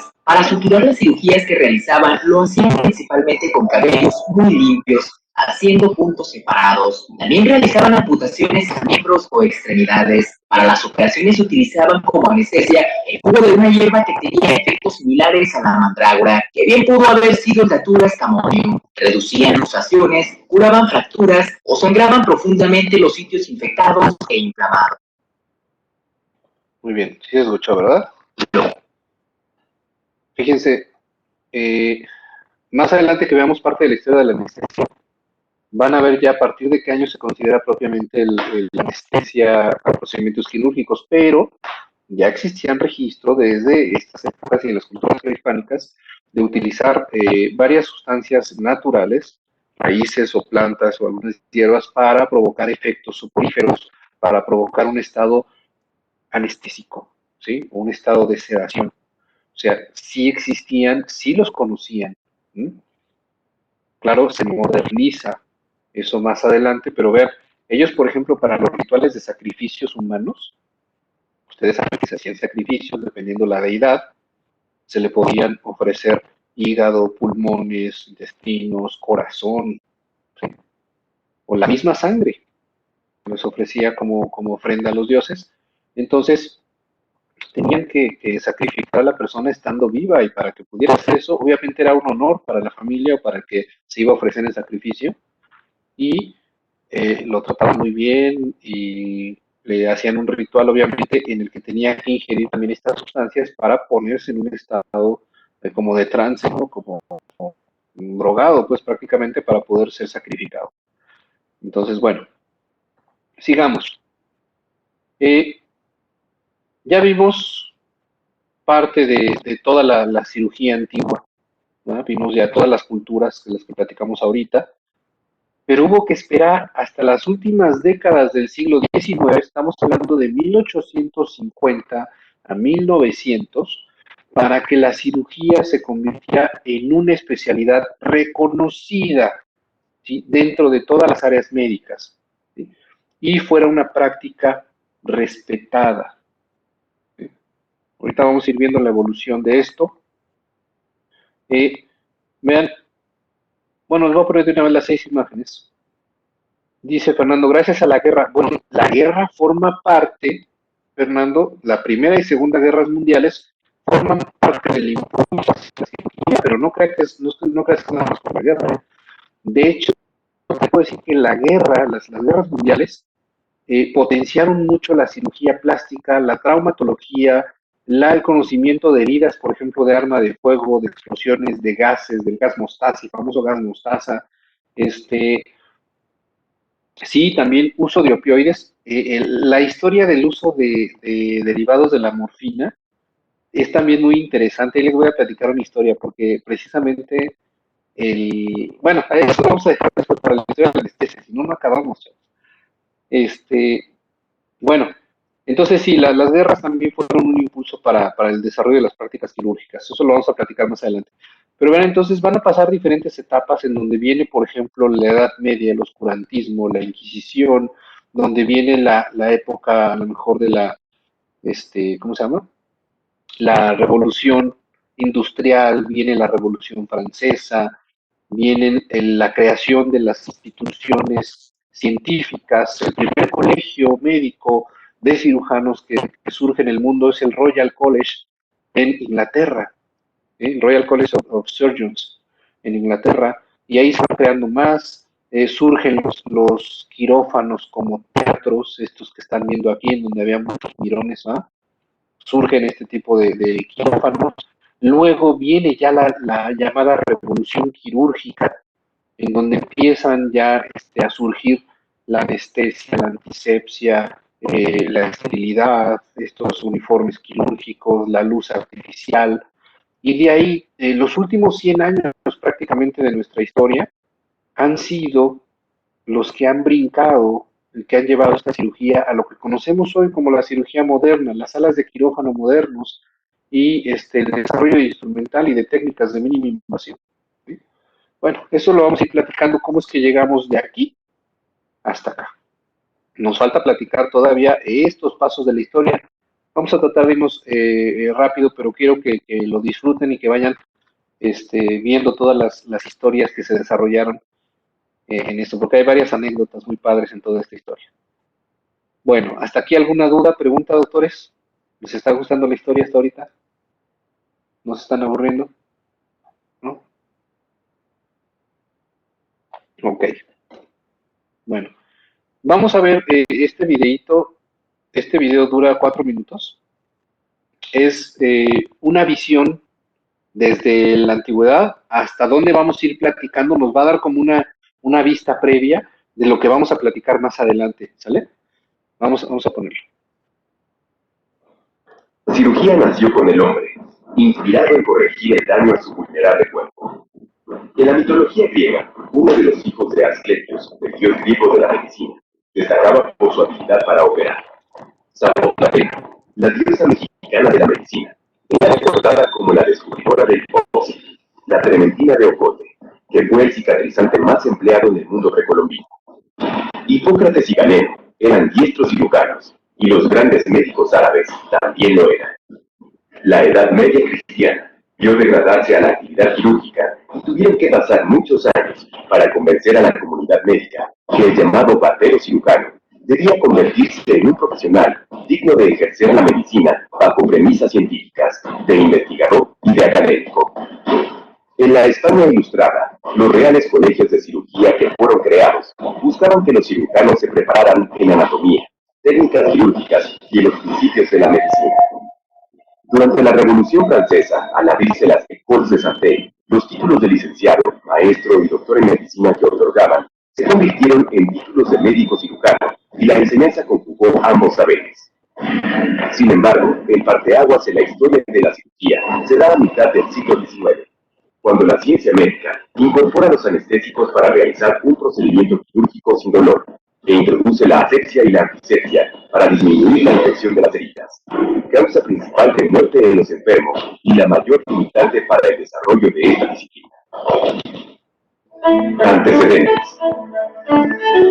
A través de la historia, con muy escasos recursos tecnológicos, el cirujano se empeñó en desarrollar técnicas para la curación de heridas y la corrección de defectos físicos. El documento médico más antiguo que relata una cirugía con fin reconstructivo se encuentra en Egipto, el papiro de Ebers, escrito alrededor del año 1500 a.C., en donde se describe la técnica de colgajos dérmicos para reparar la nariz. En la India, alrededor del año 600, el médico llamado Sushruta describe en su libro, el Sushruta Samhita, el denominado método indiano, que consiste en tomar un colgajo pendiculado tomado de la mejilla o de la frente para la reconstrucción de la nariz. Los primeros colgajos que se realizaron en la historia fueron justamente para corregir las lesiones dadas por castigo a la violación de un tabú a nivel social, y esto es tempranamente en Egipto. Hay evidencia en el papiro de Ebers de ciertos colgajos dérmicos. En el mundo romano, en la época de Tiberio, Aurelio Cornelio Celso, en su tratado de Remédica, describe lo que se conoce como los colgajos de avanzamiento. En su obra, De Cultorum Chirurgia Perensitionum, el cirujano boloñés Gaspare Tagliacozzi ilustra la técnica de rinoplastía con un colgajo pendiculado del brazo. La destrucción de la pirámide nasal era una complicación frecuente de la sífilis, por lo que se idearon medidas para repararla. Lo más frecuente fue la manufactura de prótesis metálicas, entre las cuales las más elegantes eran las de plata, como la tan renombrada nariz postiza del cardenal Gonzaga. Por muchos años, las técnicas quirúrgicas cayeron en el olvido. Renaud de la Garenne revive en 1712 el procedimiento de Tagliacozzi, con la variante de colocarlo sin granulación, y aunque no obtuvo buenos resultados, permitió nuevamente repensar en este tipo de técnicas quirúrgicas. De Savart introduce por primera vez el término de cirugía plástica, haciendo referencia a la capacidad de moldear. Visita fue el primer cirujano en Londres en reproducir la técnica del método indiano en 1814, primero en cadáveres, para luego realizarla en 2 pacientes. En 1818, Angrafé publica el primer tratado de cirugía plástica moderna, posterior al de Tagliacozzi. Por todo el mundo se sumaron médicos y técnicas que convirtieron a la cirugía general en una especialidad que incorporaba a la búsqueda de la salud, el conservar y promover la estética del individuo. ¿Sí lo escucharon bien, doctores? Cirugía. ¿Sí? Muy bien. Entonces, aquí ya vieron un avance de lo que va a ser ahorita, lo que vamos a estar platicando, ¿va? Y el término que introdujeron también, cirujano barbero, ¿sí? Acuérdense que ya hemos platicado que se empezaron a separar las ramas quirúrgicas de las ramas clínicas, ¿verdad? Entonces, una cosa ya eran los médicos clínicos, los que atendían ciertas enfermedades, y otra cosa eran los cirujanos que se les conocía ahora como cirujanos barberos. Y el problema es que no eran reconocidos como médicos, como tal, ¿sí? Había algunos que sí estudiaban la universidad y había otros que tendrían que aprender el oficio quirúrgico a través de tutores privados, a través de transmisión del conocimiento como en la antigüedad, de un tutor, un maestro hacia sus alumnos, pero no tenía el reconocimiento como tal por las otras áreas médicas, clínicas, por así decirlo. Y en el mejor de los casos, bueno, se trataban fracturas sencillas, luxaciones, abscesos, pero acuérdense que todavía no había anestesia, ¿sí? Sangría sí, sí, sí, de hecho la odontología se separa más adelante de la cirugía como tal, pero es un arte quirúrgico también, claro. Este, bueno, entonces, acuérdense que todavía no había anestesia, entonces el fracturarse en ese entonces, si te caías, si te provocabas una fractura expuesta, era prácticamente una sentencia de muerte. Más del 60% de los pacientes se morían de sepsis. ¿Sí? Acuérdense que tampoco había antibióticos. Estamos hablando de que una herida expuesta, una fractura expuesta, trataban de arreglarla, la fractura con férulas, trataban de alinearla, pero si se infectaba no había otro camino más que la amputación. ¿Sí? Y ahí el paciente todavía se podía morir de una sepsis, se podía morir por un choque hemorrágico o se podía morir por un choque por dolor durante la cirugía porque no había anestesia, ¿no? Entonces, eso hizo que los cirujanos de la época, los cirujanos barberos, tuvieran que hacer procedimientos a los que le daban mucha prioridad la velocidad. La velocidad era muy importante, más que la técnica, porque lo que les interesaba era terminar rápido la cirugía para que el paciente dejara de gritar, ¿no?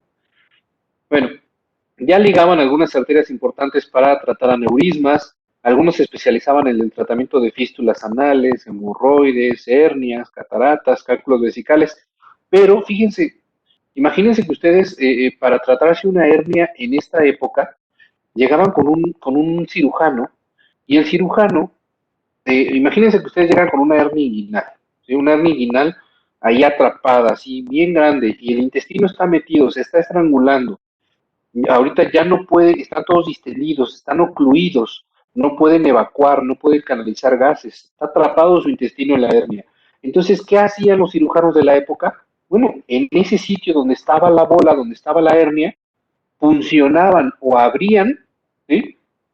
Y liberaban, abrían el intestino para que todo el material intestinal saliera a través de la piel, a través de la hernia, ¿sí? Esas eran colostomías o ileostomías rudimentarias. ¿Sale? Era el tratamiento la opción que tenían para salvarle la vida al paciente. Fíjense, ya eso casi, pues ya no lo hacemos, ¿no? Ya hay otras técnicas y todo, pero en ese entonces, imagínense, no había otra forma. Bueno, pocos cirujanos que eran más osados, que eran más atrevidos, eran los que se animaban pues a abrir el abdomen para tratar de reducir esas hernias o para tratar de seccionar las bandas, las adherencias que provocaban la obstrucción. Pero no había anestesia, entonces prácticamente los pacientes no toleraban abrir las cavidades, ¿no? Ni el tórax, ni el abdomen, ni mucho menos el cráneo, o imagínense abrirle el cuello también, o sea, eran cirugías prácticamente desconocidas porque no se tenían las posibilidades para poder hacerlo en condiciones adecuadas. Entonces, pues obviamente valoraban aquello que necesitaba arreglo, veían qué es lo que podían reparar de la manera más lógica, de la manera más racional, y lo hacían, pero con las limitaciones de la época.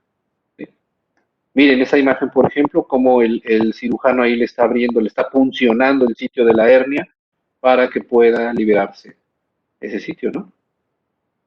Bueno, entonces, fíjense, a pesar de que no había anestesia, a pesar de que todavía no había técnicas de asepsia y antisepsia, ¿sí? La gente, la población, ya tenía en mente que la cirugía era un tratamiento y era una utilidad médica, ahí estaba, claro, lo consideraban como la última opción, ¿verdad? Y a la fecha les aseguro que todos ustedes conocen a alguien que a lo mejor tiene una hernia, que a lo mejor tiene piedras en la vesícula o que tiene alguna enfermedad y que dicen, sí, no, ahorita no me está molestando, no voy a ir con el cirujano. Mejor hasta que me duela, ¿no? O hasta que me moleste, voy con el cirujano. ¿Sí o no? ¿Conocen a alguien así? Este, sí, ¿no? Pregunta Jorge Millano, profe, ¿sí morían muchos por shock de dolor? Sí, sí, la respuesta es sí. De hecho, les voy a platicar más adelante de una cirugía que históricamente tiene el récord de mortalidad del 300%. Ahorita les platico eso. Este, Ahí se aprendió con una cirugía abierta el funcionamiento del estómago porque no cicatrizaba. Ah, a ver, no entiendo tu... Ok, con una punción. Sí. De hecho, se desconocían muchos de los conceptos del abdomen, del funcionamiento de los órganos en cavidades, se desconocían. De hecho, fíjate, en esta época todavía y más adelante, más o menos hasta 1520, 1530, eh, se tenía ideas erradas, o sea, ideas erróneas, pues, ideas erróneas de las válvulas cardíacas. Se tenían ideas erróneas de la circulación cerebral todavía. Se tenían ideas erróneas, por ejemplo, del tubo digestivo, de la circulación, vaya, ¿sí? No se conocía, por ejemplo, el sistema linfático, ¿sí? O sea, sí había todavía muchas cosas que faltaban por descubrir, ¿no? Entonces, pero bueno, la gente ya sabía que ahí estaba la opción quirúrgica y los cirujanos, eso es muy importante, los cirujanos ya sabían que había enfermedades que solamente se podían corregir con cirugía. El problema es que no los aceptaban todavía dentro del área médica, de las otras ciencias médicas, porque decían, no, estos son unos salvajes, no, estos son unos carniceros, no, los pacientes gritan de dolor. ¿Por qué? Porque todavía faltaba complementar el ámbito quirúrgico con la anestesia, con las técnicas de asepsia y antisepsia, con la esterilización, el instrumental, con muchas otras cosas que vamos a platicar más adelante. ¿Vale? Y bueno, nos vamos acercando, de hecho, ya a platicar de eso, porque llega un momento en el que la medicina clínica y la cirugía empiezan a converger, ¿sí? Pero fíjense qué curioso es esto, porque al principio nacieron como una misma rama, ¿verdad? Ya lo platicamos, nacieron del mismo tronco común, pero se separaron y luego ya los del área clínica ya no querían a los del área quirúrgica, ¿va? De ahí vienen esos preceptos erróneos de muchos médicos, que la cirugía y la clínica no se llevan, no, al contrario, se complementan. Y esto sucede más adelante porque con los avances de la anatomía patológica, el conocimiento adecuado de la anatomía, de la fisiología experimental ya en los siglos posteriores, 17, 18, 19, se entiende, muchos de los médicos clínicos entienden ya que hay patologías que requieren intervenciones quirúrgicas, ¿sí? Y entonces como que se les abre la visión y ya tienen este punto de vista terapéutico que los cirujanos ya tenían hace mucho tiempo, pero que no podían llevar a cabo porque les hacían falta cosas como la anestesia, como las técnicas de asepsia y antisepsia y conocer adecuadamente la anatomía humana, ¿sí? Y eso nos lleva precisamente a platicar, perdón, nos lleva a platicar ya sobre la anestesia y sobre las técnicas de asepsia y antisepsia. Me dicen cómo vamos de tiempo, porque ya ven que yo me explayo. Bueno, entonces, el arte y el oficio de la cirugía, con todas sus posibilidades, se vieron limitadas, sí, por todo lo que ya dijimos, estaban muy limitadas y éramos hasta incluso así como que rezagados, ¿no? Éramos el patito feo de la medicina. ¿Por qué? Porque los pacientes sufrían mucho, gritaban de dolor, se chocaban, se infectaban, o sea, había muchas complicaciones, eso es verdad, ¿sí? Y hasta el descubrimiento de la anestesia en 1846, que es la fecha oficial, pero acuérdense que las culturas previas ya tenían ciertos procesos de anestesia y sedación. Pero bueno, el descubrimiento de la anestesia actual, por así decirlo, moderna, 1846. Y el reconocimiento de la aceptación de las técnicas de asepsia y antisepsia se dieron entre 1870 y 1890 gracias a unos personajes muy, muy ilustres de los que vamos a platicar más adelante. Bueno, fíjense cómo eran los quirófanos, las salas de operaciones eran literalmente como teatros, tenían gradas, se sentaban los estudiantes de medicina o los aprendices, los médicos, se sentaban en las gradas o incluso gente a veces común que no tiene nada que ver con el área médica y se sentaban ahí, a veces hasta les cobraban por entrar y veían al cirujano, a su equipo, trabajando, operando al paciente, se hacían literalmente como funciones de teatro. ¿Eh? Y bueno, así fue mucho tiempo la cirugía en este tipo de teatros, estas salas de quirófano antiguas. ¿Cuándo es? Las galerías, sí, es correcto, mi estimado Manuel, es correcto. De hecho, hay una serie muy padre de HBO con el actor con Cliff Owen, que les recomiendo cuando puedan ver, está muy padre y se inspira precisamente en esta época, pero está basado en la vida de un cirujano muy famoso. Cuando lleguemos con ese cirujano les voy a platicar y les voy a recomendar la serie, ¿va? Ahorita vamos entonces paso por paso. La cirugía viable. Las cirugías ya eran viables antes, pero había muchas complicaciones. Ya dijimos, tenía muchas limitaciones, muchas complicaciones.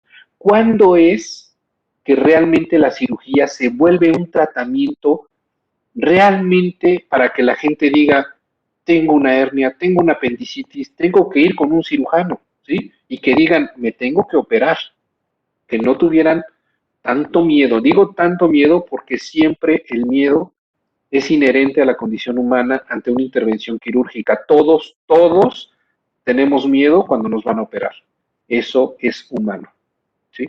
Pero bueno, ahora ya la gente ya se acercaba, ya tenía poquito menos de miedo, o ya sabía que era una opción terapéutica verdaderamente viable y que tenían una muy buena oportunidad de salvar la vida con esta intervención quirúrgica, ¿sí? Ya eran menos las complicaciones que antes.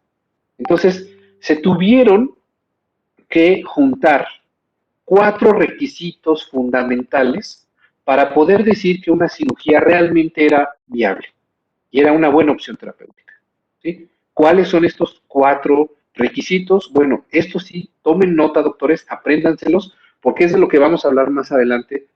Vamos a ir desarrollando cada uno de estos aspectos, ¿eh? 1, el conocimiento de la anatomía humana.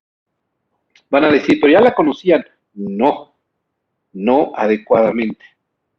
Acuérdense que todo este tiempo, desde el año 100 después de Cristo hasta 1500, 1600, lo que sabíamos de anatomía humana era lo que había dicho Galeno. Y Galeno tuvo muchos errores en cuanto a eso y a la fisiología. Entonces, faltaba todavía el adecuado conocimiento de la anatomía humana y ahí entró un personaje que lo conocemos como el padre de la anatomía moderna. ¿Alguien sabe de quién estoy hablando? Andreas Vesalio, es correcto, Manuel. Estamos hablando de Andreas Vesalio. Este personaje, bueno, ahorita les platico un poquito más de Andrés Vesalio, porque también es un personaje muy, muy importante. Bueno, segundo punto importante, la hemostasia. Ya existían técnicas, como ya platicamos hace rato, la ligadura de vasos, ya había cauterización, pero necesitábamos un método o varios métodos para controlar hemorragias transoperatorias, ¿sí? Tener adecuadas técnicas para controlar una hemorragia y que el paciente no se muriera por un choque hemorrágico durante una cirugía, ¿sí? Tercer punto importante, la anestesia. La anestesia es un parteaguas.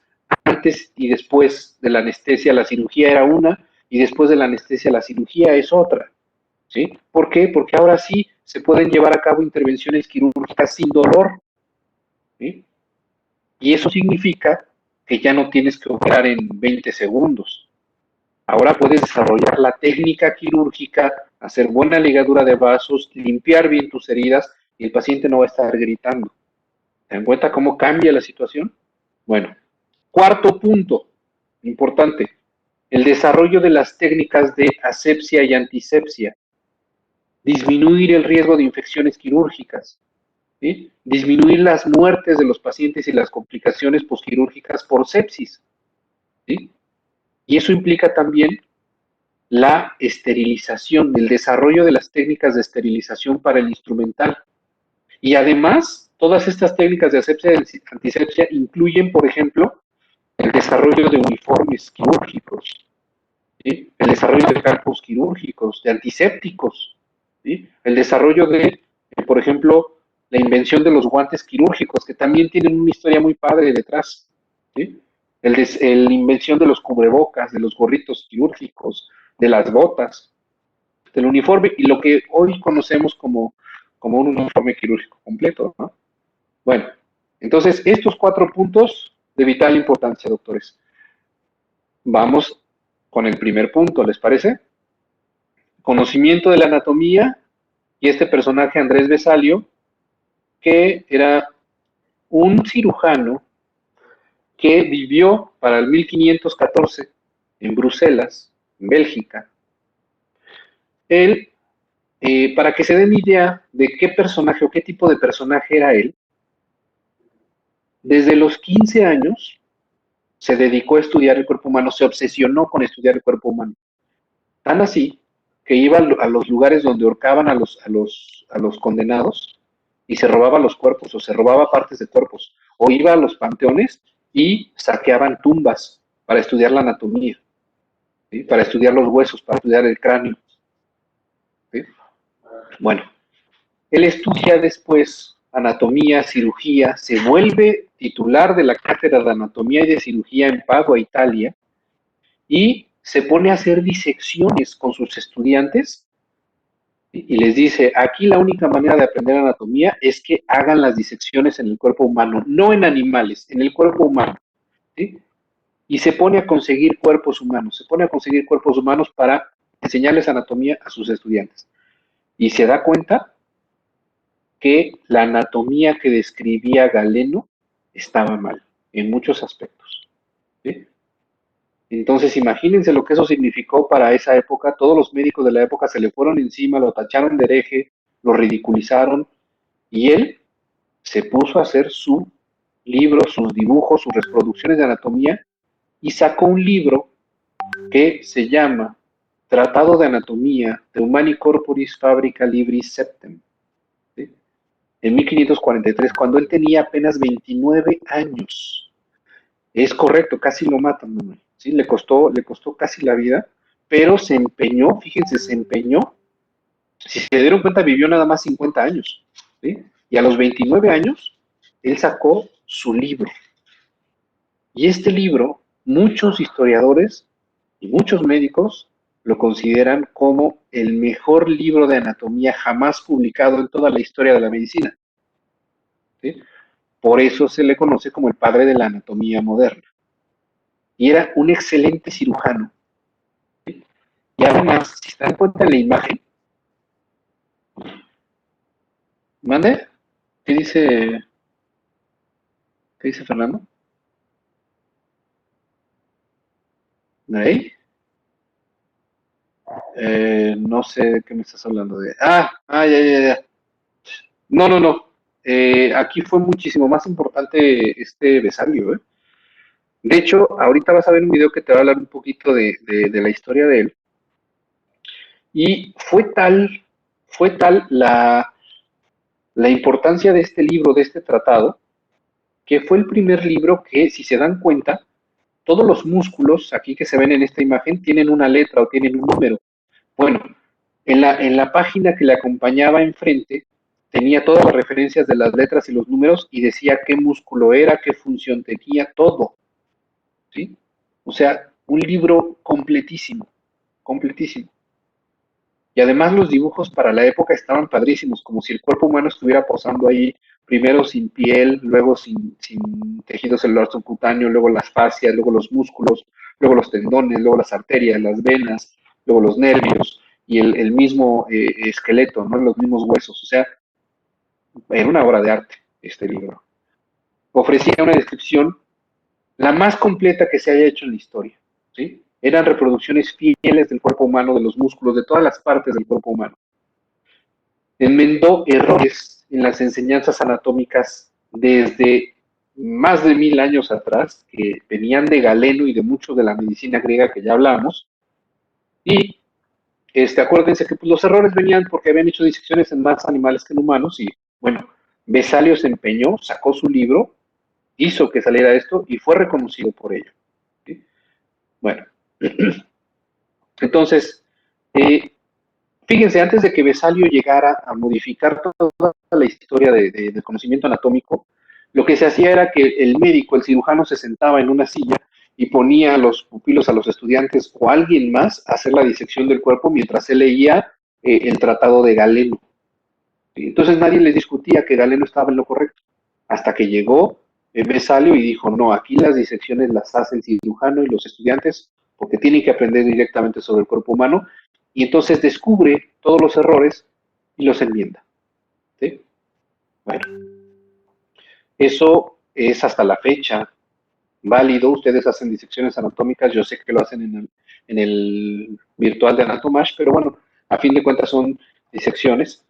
Y a mí sí me tocó, les voy a decir, yo sí, cuando estudié la carrera, era disección sobre cadáveres y era padrísimo, ¿no? Padrísimo.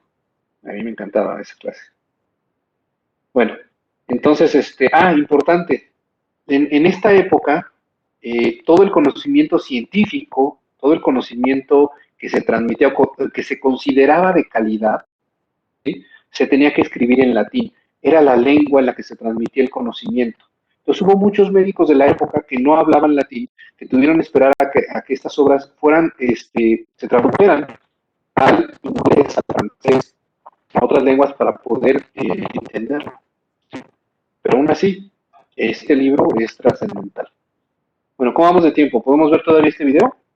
El video dura... ¿Tienen clase ahorita después? Porque el video dura 8 minutos. ¿Tienen clase? ¿No? ¿Quieren ver el video y con esto terminamos hoy?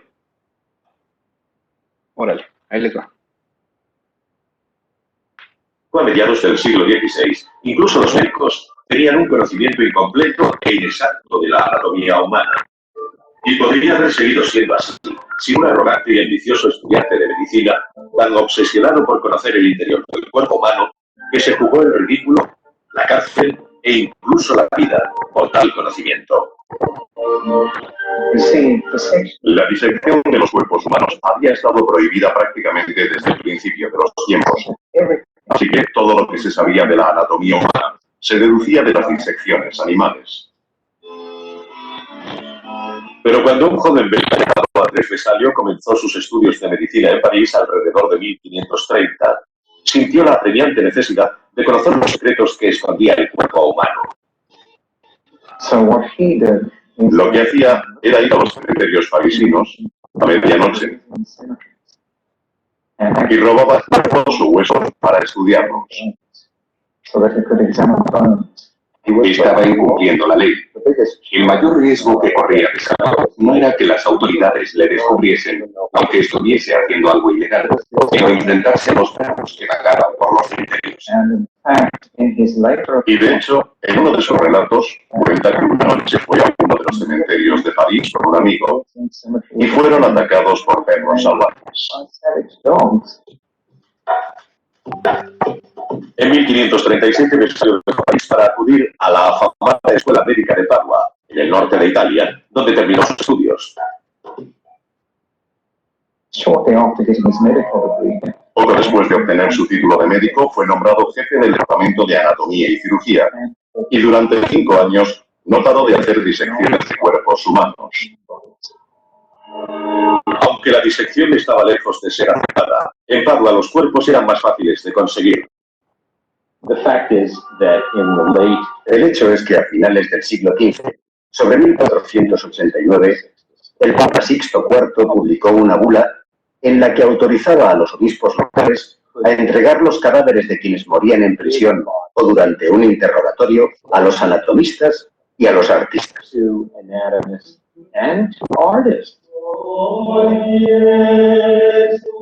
Día tras día, Vesalio se colocaba en medio de su sala de disecciones en la universidad, rodeado por estudiantes que llenaban las gradas.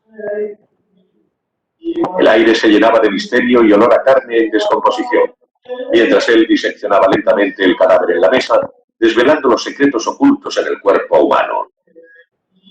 Y aunque ya no violaba ninguna ley de la Iglesia, el delito de Vesalio no era menos serio, ya que estaba hurgando en 1400 años previos de doctrina médica. Hasta entonces, cuanto se sabía y enseñaba de anatomía estaba basado en los escritos de un hombre, el gran Galeno. Galeno fue un médico griego del siglo II, que obtuvo grandes resultados trabajando y experimentando con animales, extrapolando mucho de lo que aprendió con ellos a los humanos.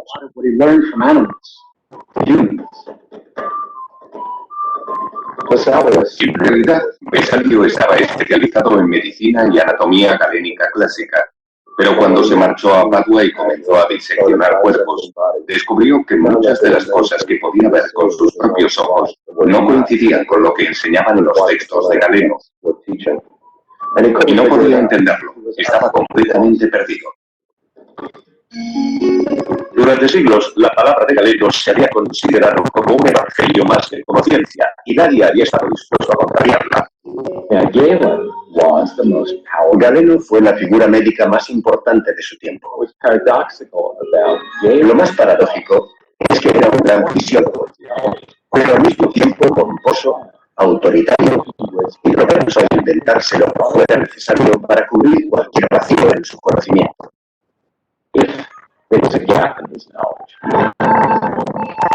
Pero ¿cómo es posible que los errores de Galeno pasaran inadvertidos durante 1400 años? En primer lugar, nadie investigó lo suficiente como para darse cuenta. Y cuando finalmente comenzaron los estudios anatómicos, las pocas disecciones que se hicieron fueron llevadas a cabo por humildes barberos, mientras el médico se sentaba en un trono leyendo a Galeno en voz alta. Ahora Vesalio hacía sus propias disecciones, viendo por sí mismo lo que había, y lo que es peor, diciendo que el emperador estaba desnudo, que Galeno estaba equivocado. Vesalio aparece y hace algo que parece ser totalmente contrario a lo que todo el mundo cree. Por ello es insultado por los anatomistas. La contribución y el pecado de Vesalio fueron lo mismo. Atreverse a discrepar de Galeno. Y no solo eso, se atrevió a decir que Galeno había mentido. Acusó a Galeno de deshonesto y, por supuesto, cabe imaginar lo que aquello supuso para los doctores de la época. Vesalio se ganó la reputación de hereje entre sus colegas. Pero en 1543, a la edad de 29 años, decidió asumir un riesgo aún mayor: hacer público el asunto para aclararlo y mostrar al mundo el fruto de sus investigaciones.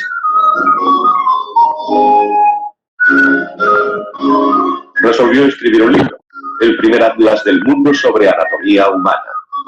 Pero no iba a tratarse de un libro cualquiera.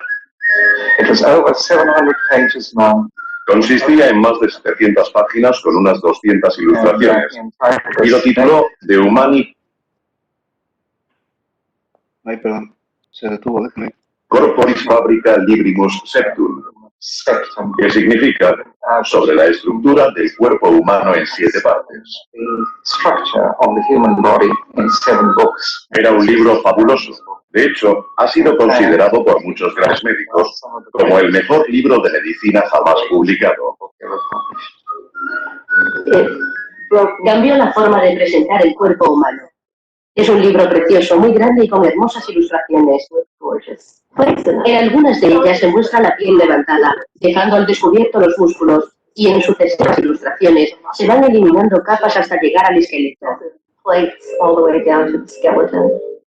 Son muy hermosos, probablemente hechos con la mejor calidad artística de la época.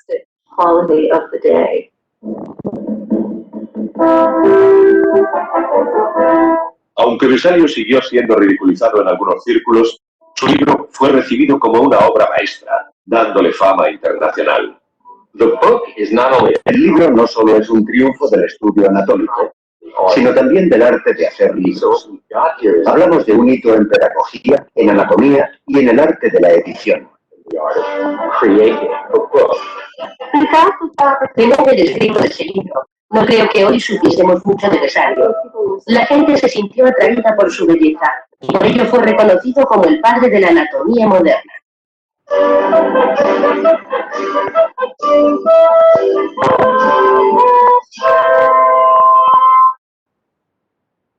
¿Qué tal, doctor? Es interesante, ¿verdad? Bob Esponja. Sí, imagínense hacer esos dibujos con esa... Claro, se ha de haber apoyado de artistas de la época, pero aún así, para hacer copias fieles de todos los músculos, de toda la anatomía, está canijo, ¿no? Bueno, hasta aquí le vamos a dejar hoy, doctores. Espero que les haya gustado la clase. Espero que les haya interesado mucho la historia. Nos vemos... ¿Cuándo tenemos clase otra vez? Tenemos clase el miércoles, ¿verdad? El miércoles que viene. Bueno, doctores, muchas gracias a todos. Que tengan buena noche. Lean, por favor, sobre la historia de la cirugía. Vamos a seguir en eso. Sale. Que descansen. Gracias. Doctor, una pregunta. Sí, dime.